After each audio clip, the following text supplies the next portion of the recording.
Well, welcome, President Osmani, to Hudson Institute, and welcome to all of you. My name is Daniel Kochis. I'm a senior fellow with our Center on Europe and Eurasia, and it's a real pleasure to be hosting this conversation this afternoon, and thank you for those stirring remarks.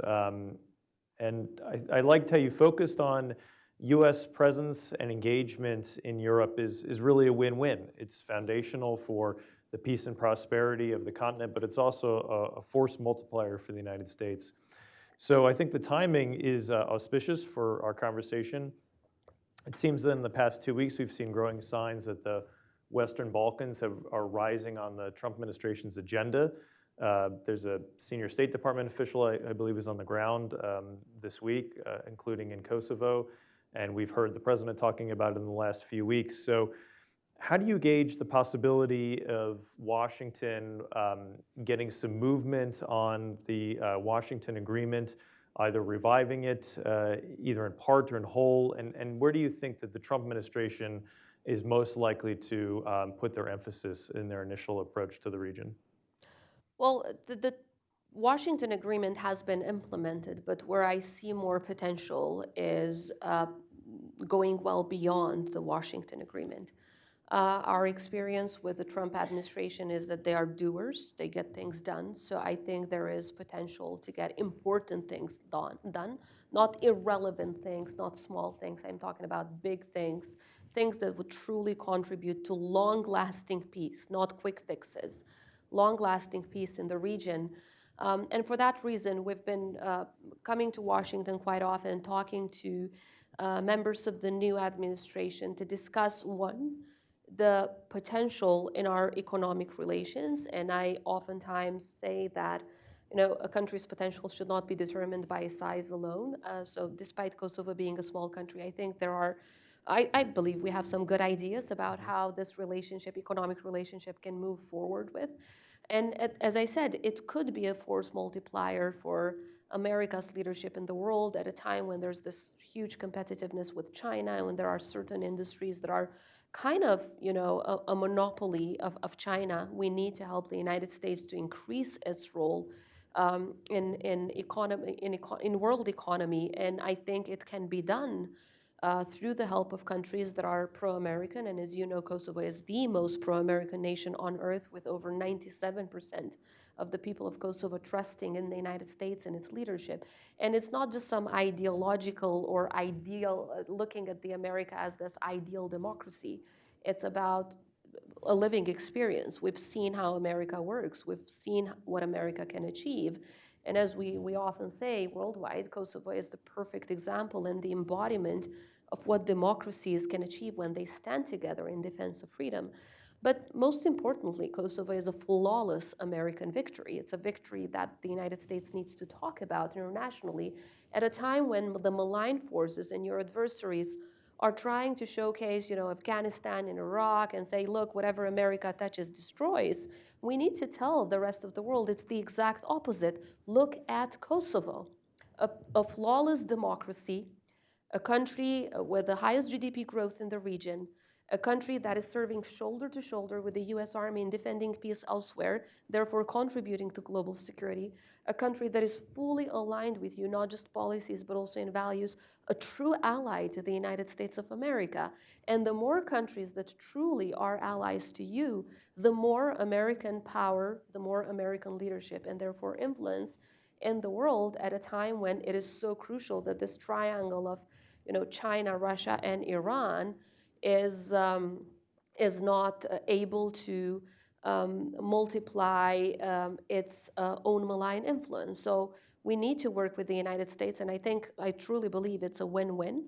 And I think Kosovo has a role to play despite of it being a small country in this regard. Now, the US administration has been, as you rightly pointed out, quite vocal about our region in the past couple of weeks, and that is, as President Trump stated, he prevented a flare-up, he prevented an escalation because of what was Serbia trying to do at the border with Kosovo, but it was his personal role and engagement that prevented that, which is a true leadership in preserving peace. Because peace, as we all know from the war in Ukraine, should never be taken for granted.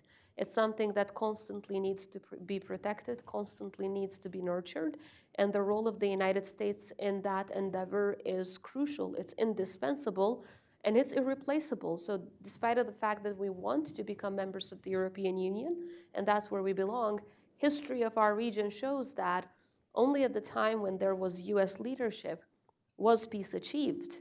And for that reason, our region, for the very first time in the history of its existence, in fact, has been at peace in the past 25, 26 years, because before that, we had never known peace. No generation before our kids had known peace. And that's because of that flag worn in the uniforms of the brave men and women who have served in Kosovo in our region and have been preserving peace since then. But that then it's a multiplying force for the economy, because economic development and prosperity, it's impossible without peace as a precondition. So I think the return is always higher than the actual investment. I think there's a number of threads there that I'd like to pick up, but I think you talked about the sort of preconditions for economic development for the European Union really was the stability in Europe provided by NATO. In May in Dayton, you stated that to be in NATO means to be safe. The security being the precondition for everything that a well-functioning society can achieve. Albania will play host to the NATO summit in 2027. It's a tremendous opportunity for the region and for Kosovo. Maybe the president could visit Kosovo on his way to and from the summit, but hopefully sooner than that. Hopefully sooner than that, but that would be a natural stopping point. I agree. Where do you hope, though, to see your country in terms of its relations with NATO come 2027? So I think even as we speak, Kosovo is ready to join NATO, both in terms of policy as well as in terms of the preparedness of our army. For the past 26 years, our armed forces, initially they were not that armed, but still they had to undergo training. But every single training, every single preparation was through NATO and mostly by the United States Army. So it's an army that is fully ready to contribute. We shouldn't simply be seen as a burden, but rather as a contributor.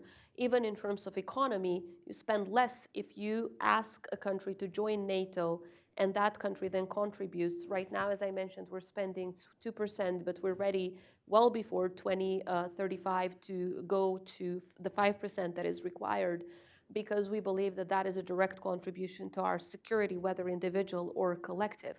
So as I said, we're ready to join NATO. It's a little complex in the case of Kosovo because there are 4 non-recognizers that would need to be convinced, but I strongly believe that if President wants, he can convince them in a matter of 24 hours, because after all, it's a strategic necessity, and strategically speaking, it's also in the interest of NATO to have more NATO territory rather than less NATO territory. History shows that Russia picks non-NATO territory in order to cause fragility, tensions, destabilization, and ultimately conflict. So why not prevent? Why wait for a situation like the one in Ukraine and then it becomes so much more complex? It's so important that we become NATO members before, and then that really diminishes the possibilities of conflict, possibilities of flare-ups, and this stability. So it's a win-win for every NATO member state that truly believes in a Europe that is whole, free, and in freedom. But that is never a dream that will be fully achieved without our part of the world within the NATO alliance. Of course, the European Union membership is crucially important, but at this time, after the Russian invasion of Ukraine, NATO has, for us, it has become the top priority, the #1 priority. So I think if there is American leadership that wants to make this happen, it could happen quite quickly. It would require then obviously ratification in the member states, and that's not an easy process, but I absolutely think it is possible. Look, our nation has gone through so many times when we were told things were impossible.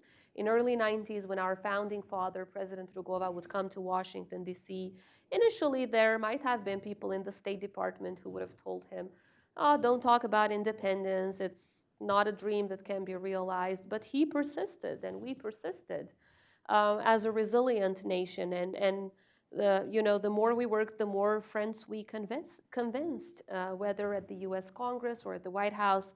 And ultimately, then the United States became the first country, then through President George Bush in 2007, who said enough is enough.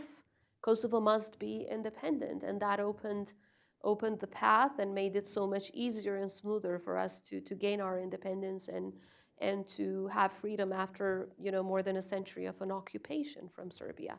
So in that sense, I think that it is difficult, it is complex, but it's absolutely not impossible. It's absolutely possible, especially now. An additional partner that contributes 5%, that's also good for NATO. More NATO territory, that's good for everyone because that's less malign influence from Russia, China, and Iran. And finally, as I said, to be in NATO is to be safe. There's more safety for our citizens, therefore more possibility for prosperity, for economic relationships, and for people to thrive. You talked in your opening remarks about fighting disinformation, and of course we know that Russia plays a very malign, destabilizing influence really across the globe, but in particular in the Western Balkans. Have you seen that activity slow down as they've been distracted with the war against Ukraine, or is that somehow supercharged their nefarious activities in the region? How do you sort of see the tempo of Russian disinformation in particular? The moment the Russian invasion against Ukraine started, I'm talking about the 2022 invasion, not the 2014 one, that's when Russia immediately tripled the amount of money that they would spend in disinformation campaigns in the Western Balkans alone. So it has been a constant intention by the Putin regime to have a spillover effect from Ukraine. And obviously they tried to use Serbia oftentimes as a proxy state through which they can destabilize the region. I strongly believe that is for a number of reasons. First, because their interest is a Europe destabilized. And they believe that the more conflicts, the more problems, the more places where there's instability, the more they can achieve their attacks against the values-based systems which NATO and the European Union represent. Secondly, I think, very plainly said, they want to undo everything American achieved in our region. And they are very transparent about it. If you listen to Putin and his statements, he says, we will prove to the world that America failed in Kosovo. Right. The same way that, according to him, that America failed in Afghanistan and elsewhere. They're not going to manage to do that, but he's very transparent about what his intention is. He wants to cause conflicts in our region, problems, instability, and he wants to show that Kosovo is some sort of a failure because, not because he cares about Kosovo, but because he wants to show American failure. As I said, Kosovo is not a failure, and especially America is not a failure because of examples like Kosovo, which are flawless wins for American defense and foreign policy. And for that reason, it is so important that we defend these success stories, that we preserve them, and that we showcase what America has achieved in Europe. Peace was possible in Europe after the Second World War because of the United States of America. Peace was possible in Europe in the 90s because of the United States of America. And peace will be possible in Ukraine only with the leadership role of the United States of America. So at least since the Second World War, 3 times in a row, peace is possible in European continent because of American leadership. So yeah, there is clear instances of Russia constantly increasing their level of propaganda and disinformation. We haven't seen that they have decreased that because they're busy in Ukraine. Quite the opposite. The busier they get, the more they try to expand and have this spillover effect of the conflict. Because for them, it's about fighting you. It's about fighting the United States. And they are very well aware that they can fight American interests by fighting American success stories. So that's why we shouldn't let them have it. I loved how you talked about this, the U.S. actions in the region being a success story, and really that the current moment is a tremendous opportunity in terms of improving the strategic, the political, the security situation in Europe for the next coming decades. And I'm talking specifically about defeating the Russians in Ukraine. There is another player, of course, who also plays an oftentimes nefarious role in the region, and that's China. All of the regions outside of Kosovo are members of the now 14+1. There's wide investments, of course. They're partnering with Serbia, particularly on surveillance technology. So how do you see China's role in the region? Can they play any positive role? And how do you see that in particular vis-a-vis the Russia-China? Do you see that as sort of zero-sum game, or are they kind of singing off the same song sheet? I think it's a different song, but kind of the same goals. Of course, China has used different instruments, mostly economic interests, to try to expand its malign influence over the Western Balkans. We've resisted it. Right now, we are the only country in the region that is outside the China Road and Belt Initiative, because we have always seen the malign interest behind their so-called investment in roads and loans and so on and so forth. So we never accepted that kind of influence, or any. For that matter. So it's very different. The instruments that they use are different from the ones that are used in Russia. But as you said, they have found a strong partner in Serbia, and I would say not just in surveillance mechanisms, but also in defense. Right now, Serbia is the only country in Europe that possesses the Chinese FK3 system.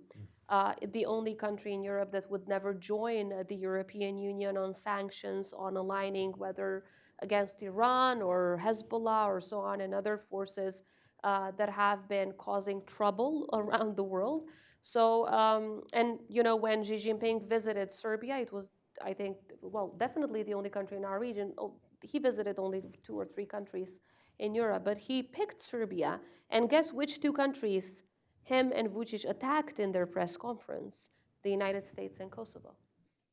So it really showcases their true intentions, but I would say it's very different mechanisms and ways that they use to spread their influence. But let's talk about their economic power a little bit right now. You know, at least from what we read, because I'm not an expert in this area, so there are a lot of countries around the world that have rare earth minerals. Nevertheless, almost 100%, if not 100%, of the processing of those minerals happens in China. So they have the monopoly over this. We need to help the United States open these processing centers elsewhere, whether it's in the United States or, let's say, Kosovo and other countries that can multiply American power in this very important industry that can empower America in their relationship with China. So this is the way through which we can perhaps diminish the malign influence and increase a more positive influence of China. It can only happen through the United States of America. That's my impression and my opinion. Rare earths are clearly one of the areas where the Trump administration is keenly focused. I think just today there's the announcement the U.S. has taken a 15% stake in the company which is operating the only rare earth mine in the U.S. in California. Another area that they're keenly focused on, Madam President, is energy. I know that you've spoken quite frequently and passionately about air quality issues in the region and in Kosovo. And a lot of this comes down to the coal-fired power plants. Is there an opportunity perhaps to partner with the U.S., with the government, with U.S. businesses to bring in either cleaner technology, cleaner factories, producing that to improve that situation? Are you looking at the energy dimension in particular? Yes, the energy dimension is actually one of the top 3 dimensions that we're looking at when it comes to our economic relationship with the United States. I think there's huge potential out there. As you rightly pointed out, when talking about coal, and Kosovo has the 3rd largest reserve in Europe, the 5th largest reserve of coal in the world, so quite a big reserve. But there are new technologies out there. So we're looking into working with the United States, with US companies, in bringing technologies that would make it possible to use the reserves that we have, but to make it in a cleaner way, so that in one way we can preserve the health of our citizens, because air quality is ultimately about the health of our kids and our citizens. And secondly, we can also use all of those reserves that we have in a way that would benefit our economy and our relationship. So it's something that we're definitely looking into Let me just make a digression here. Not everyone in Kosovo agrees with what I said. It's a testament to us being a strong democracy. But this is strongly my opinion. We need to look at these opportunities to both use coal, but use it in a way that cannot cause the damage that is causing right now. The technology that we use right now is at least 50, 60 years old. Technology is advancing rapidly, especially nowadays. So we want to work with US companies to make that happen. You talked previously about the growth rate of Kosovo, 6%. I mean, it's tremendous opportunity for US businesses and companies to partner with Kosovo. And so the energy is one component of the three areas you're looking at. Can you talk about the other two focus areas in the economic sphere? Sure. We're looking into technology and AI because Kosovo has the youngest population in Europe that is so tech-savvy, multilingual, brilliant, that have been doing wonders, not just locally, but also internationally, in making sure that great successes are achieved in this area. I think there is enormous potential to work in that direction. And already all of the tech companies in Kosovo cooperate very closely with the United States. About 75% of that industry in Kosovo actually works together with the United States, and the rest is mostly Germany, Switzerland. We're looking into partnerships with countries like Japan, Singapore, and so on. So we also share the same alliances and of course, that are based on the same values. And then as the third component, we're looking at the defense industry because we think that is very much interlinked with economy. So we're looking at arms production. We think that Kosovo has enormous capabilities to do that alongside the US and different US companies that might be interested in this regard at a time when we need to produce more, both because of our internal needs, but also because of what Europe needs right now, what the United States needs right now, and what the alliance, NATO, to which we want to join, needs right now.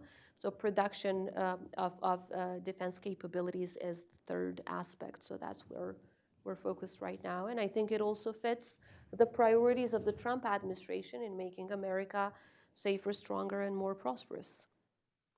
I want to open it soon to questions from the audience, but since you mentioned sort of a youthful population, I'm struck that Kosovo's average age is about 4 years younger than the United States, I think 7 years younger than Germany. So it's a tremendous asset for Kosovo, particularly in a lot of the tech sectors when you're talking about having such a young population. It does come with some challenges. So I wanted to ask how Kosovo is thinking about the issues of brain drain, particularly on sort of the high-end areas. And also, I think then on the flip side, you mentioned in your remarks at the podium about Vučić. And so I wanted to ask, do you see it being really a generational question in terms of the relationship between Kosovo and Serbia from the Serbian side, and maybe youth providing some kind of optimism that there could be a more positive future there?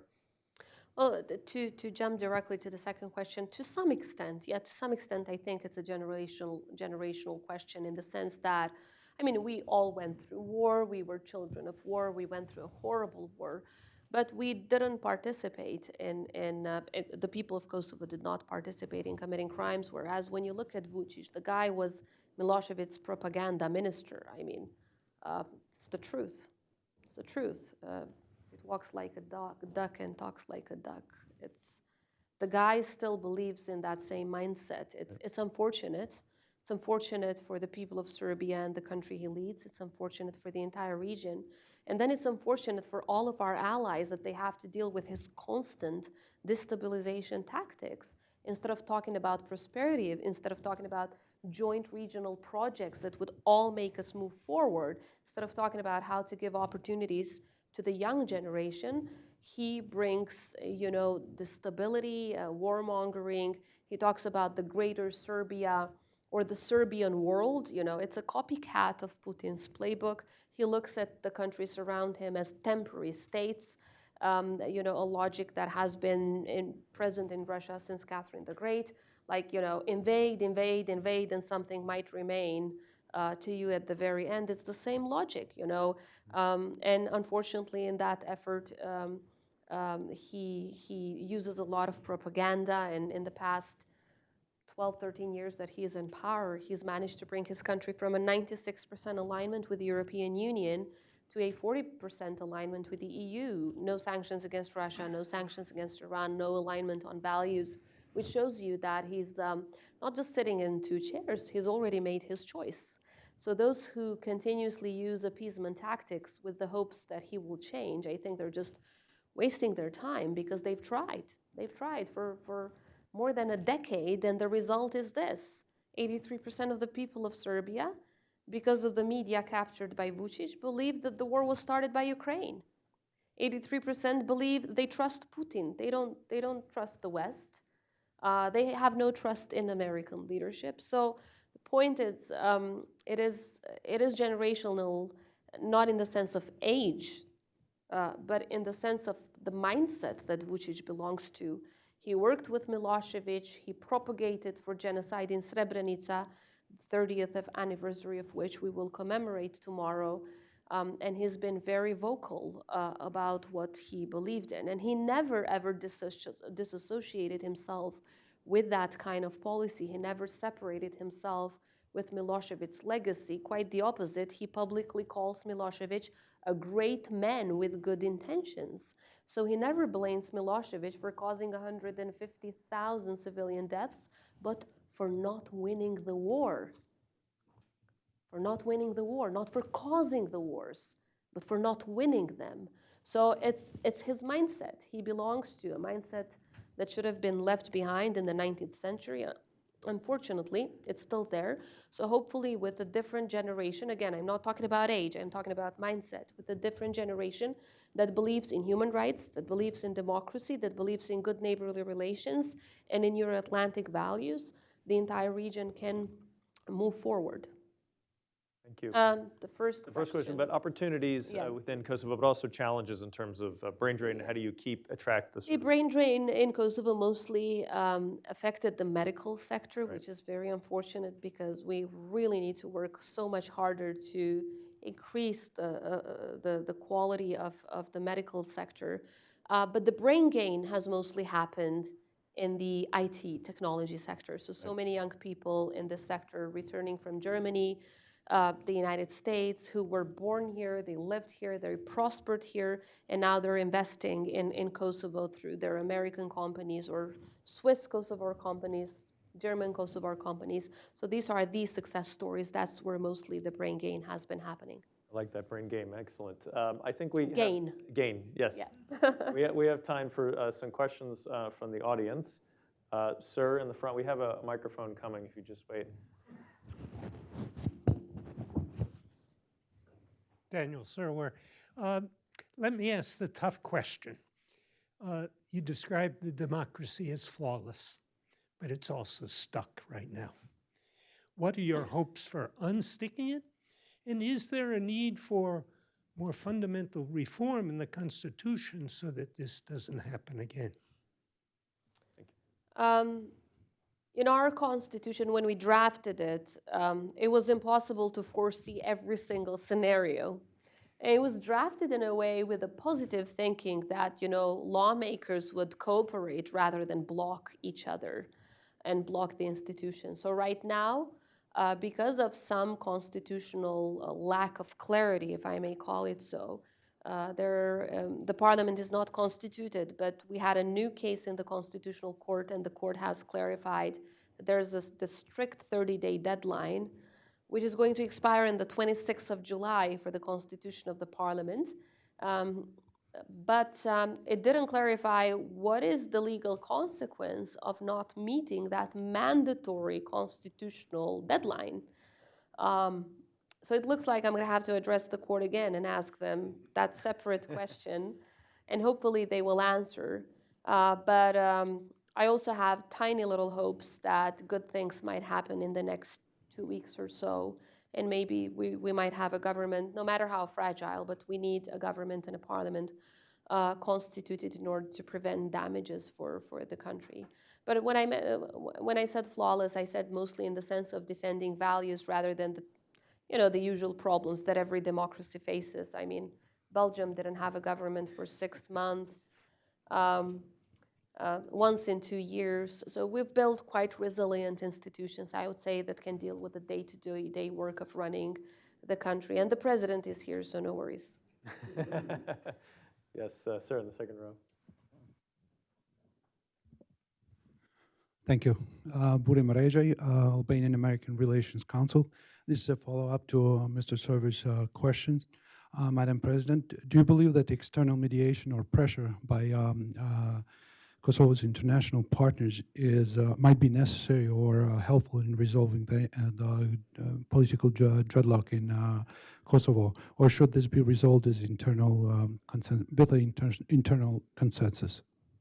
I strongly believe it must be resolved by ourselves. It's about time we stand on our own feet. Excellent. Other questions? Yes, ma'am. There's a microphone if you just wait a sec. All right. First of all, I want to thank you so much for coming here. As somebody with parents who are refugees from Ferizaj, growing up, I was always keen on seeing Kosovo becoming a better place, and it definitely has. I mean, your judgment is better than mine, but I think it has. I think you've done a great job on targeting issues within our nation and definitely attacks from Serbia. I want to ask, how do you think the United States has helped us with NATO membership and also in gaining recognition from other states?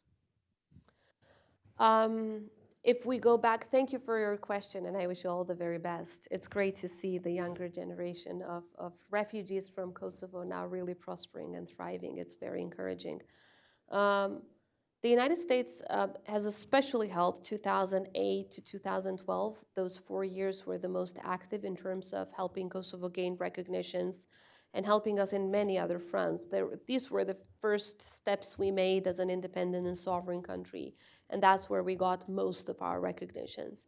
And then, as one would expect, we weren't really the top priority on the table any longer because there were so many other problems around the world. And the more you're not a priority, the less attention there is on the issues that you face. So you can't really expect that the President of the United States would pick up the phone every single day and call countries and tell them, look, you should recognize Kosovo. Well, President Trump did that with Israel. It was great. So it happened, and it happened immediately once he did that. But of course, we engage actively. We engage ourselves in the process of gaining recognitions. We recently received 2 more, Kenya and Sudan, and I want to once again repeat my thanks to these great 2 countries. And we're working with the Trump administration to see how we can work with more nations around the world, many of which are geographically distant, and they haven't made the decision just because we were really not a priority in their agenda. But I think the Trump administration has so much positive influence in so many countries, and it could be done with very little effort that costs nothing. Whereas the return would be so much higher because we would close down this chapter of recognitions. It would help Kosovo become more secure, and we would focus entirely on our economic relationship. So I think, I do hope that we will receive support in this regard, but our efforts will not stop. And then when it comes to joining NATO, we are yet to see, the moment when Kosovo and our region per se becomes more of a priority of this administration, because rightly so right now, everyone is dealing with the Middle East and with Ukraine and so many other problems around the world. I don't like to see ourselves as problems, but as opportunities, as potential. So here we are, offering more potential to NATO, more contribution to NATO, soldiers who are ready, and I would say probably the only other soldiers outside of the United States who are ready to give their lives the same way that they would give theirs for Kosovo, also for the United States. So true partners, true allies that would serve shoulder to shoulder with the US forces around the world. So true contributors, I would say. We're hoping for more action. We heard a lot of nice statements in the past, but Kosovo belongs in Europe, Kosovo belongs in the European Union, Kosovo belongs in NATO is not sufficient any longer. Let's get it done for the sake of everyone's security, safety, and prosperity. It is possible this administration can get it done, as I said, with very little effort and with zero cost. Madam President, There are 5 countries in Europe which are still non-recognized, as 4 of them are NATO members. Your belief is that this will not change without direct U.S. intervention or pressure. Is that my understanding? Exactly. Let's call it positive pressure. Positive pressure, very good. I think we have time for one final question. Yes, in the second row. Hi, President. Good to see you. I want to circle back to your points on the U.S. being kind of a solidifying factor in the region. We saw what happened in the Oval Office a couple months ago with Zelensky visiting and the shouting match that ensued. Do you think the U.S. can take a stronger stance on Ukraine and push harder to fight against Russia? I believe the United States has, I haven't spoken to President Trump to know this, it's just our impression. Our impression is that they have a plan on how to make Ukraine not just win this war, but at the same time live in peace and in prosperity. And the way how President Trump does this is quite different from other leaders, but oftentimes it can yield more results. Probably you have heard the latest statements that he made about Putin, and it does show that it's in the right direction. We are a country that has been saved through NATO intervention. We are a country that has been saved through US leadership. So it is only natural that we always advocate for a stronger US role. But at the same time, I do want to recognize that the situation between Russia and Ukraine is so much more complex than what happened in former Yugoslavia. Because in Yugoslavia, you didn't have to deal with a nuclear power. With Russia, it's so much more complex. So I have full confidence that there is a plan, a step-by-step plan that the current administration will be implementing into achieving peace and prosperity in Ukraine, which the people of Ukraine so much deserve. But at the same time, our hope for all of us who had to go through aggression and who had to go through genocide, our hope is that the final agreement or the final deal or the final resolution will be one that will not allow Russia to reinvade Ukraine. Because, we're talking about 400 years of invasion after invasion after invasion after invasion. I hope that the final resolution will be one that will not allow Russia to hope that they can invade other countries, whether it's the Baltics or Poland or, well, they are in NATO, but let's talk about Moldova and Georgia and other countries in the region that are so endangered. I hope that the final resolution will not be one that will give Russia even a glimpse of hope that they can do crazy stuff in the Western Balkans. It should be a resolution that will take into account the wider context, not just relations between Russia and Ukraine, because history shows that Russia never stops just with one country. And again, they're very transparent about their intentions. They even say now that they regretted accepting Finland's independence. It does tell that these are imperialistic intentions. It's not just about a war against Ukraine, so no one should fall for Russian propaganda. I have strong belief in US leadership. I know it takes patience. We had to be patient for a very, very long time, and our nation had to endure a lot. But finally, we're free, we're independent, we're sovereign. But again, even after that, peace is a daily effort. Prosperity, peace, stability, these are daily efforts. It requires constant nurturing, constant protecting and preserving. And this can be done only with allies by your side. There's no nation, no matter how big or small, that can do this alone. Well, thank you for bringing such a positive message of opportunity. Clearly, these are challenging times, but I do believe that there's so much ahead of the Euro-Atlantic community. The Trump administration is keenly interested, I think, in the region. So I think that there are better days ahead and good days ahead for all of us. So if you would please join me in giving a round of applause to President Osmani.